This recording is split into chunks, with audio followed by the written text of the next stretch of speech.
I would like to ask the Cabinet Member for Highways a couple of follow-up questions on C51. As far as I'm aware, the Council haven't provided any data at all around the number of injuries to either pedestrians or cyclists on Hamilton Terrace. Would the Cabinet Member not agree with me that it seems highly unreasonable to extrapolate Westminster-wide data for what is a very quiet residential street, and will he commit to providing the data that they are using to justify these plans? Councillor Sullivan. Thank you for the question. Yes, I'll commit to providing that data. And the data on all casualties, including the verified data up to 2024, is publicly available. I'll be happy to point you to the dashboards that are held by TfL, where you can search and find all that information.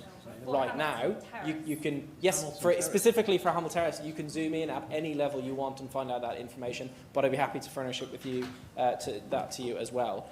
In terms of, I think your point, which is there a specific road danger risk on Hamilton Terrace that if we do something about it will solve all casualties and collisions in Westminster? Absolutely not, that's not the case. But what we need is we need to provide, and it is really starting from a bare bones safe cycling network across Westminster, because they are the group most injured and second most seriously and fatally injured on Westminster's roads, and providing a bare bones safe network for people to get around and across the city is essential to that, and that means that needs to happen on a number of our streets. It's not going to mean that we need to have protected cycle lanes on every street, not anything close to it. What we need to start with is a minimum viable network of safe cycling routes which can provide that provision. And it's not while obviously I take the point that I talked a lot about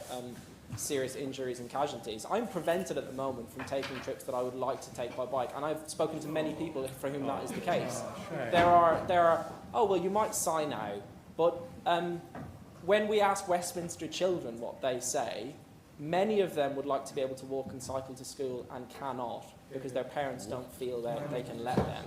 So I think across the city, my point is we need a safe network across the city.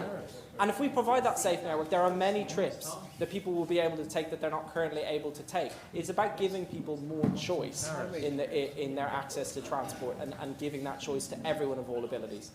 So thank you, and I'll be happy to furnish you with that information and commit to sharing that information transparently with you. Thank you. Supplementary? Thank you. I appreciate that, and I'm a cyclist. I love cycling on Hamilton Terrace because it is so quiet. You're very welcome to come on a cycle ride with me if you'd like to see it for yourself, because I don't think you know the street very well. I'm also going to provide you with some data as well. So according to your own council data, the daily traffic volume for Hamilton Terrace is 3,000 vehicles in each direction. By that estimate, and in line with the London Plan and Westminster's own local implementation plan, an advisory cycle lane is considered entirely appropriate. So I want to work with you. We all want to see safer cycling in Westminster, but it does not warrant segregated cycle lanes, raised cycle lanes, or anything like that. Thank you.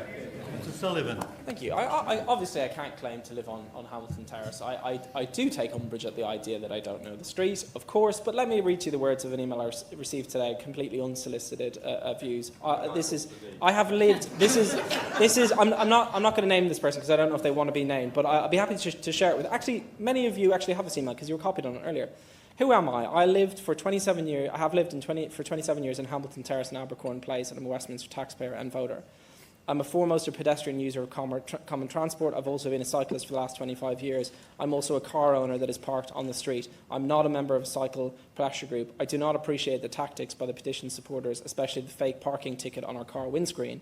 I'm shocked by the use of the Westminster City crest. I do not appreciate random accusations about a bicycle lobby from across Greater London. There are cyclists in Hamilton Terrace, in NW8 and in St John's Wood, and we don't live in a community that ostracises visitors, commuters or non-NW8 road users. I wish the councillors can opt tonight for a sound C51 solution in a non-partisan manner. This is your resident. If you want to shout the words down, go for it. That would support cycling, maximise safety and minimise disruption for other road users.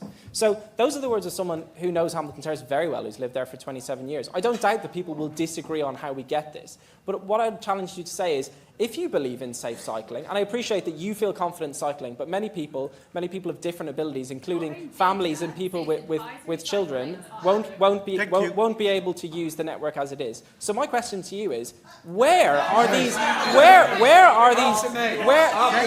metaphorical, rhetorical question, if you will. My question to the air, to the room, to the royal we, is where exactly is this principle of supporting cycling showing up in practice? Name me one scheme, one lane, one road on which you support a single scheme that we have implemented, or in fact, that you yourselves implemented when you were in power. You can't point to one. You like standing on the side of the road and saying you don't like stuff. You don't like coming up with plans.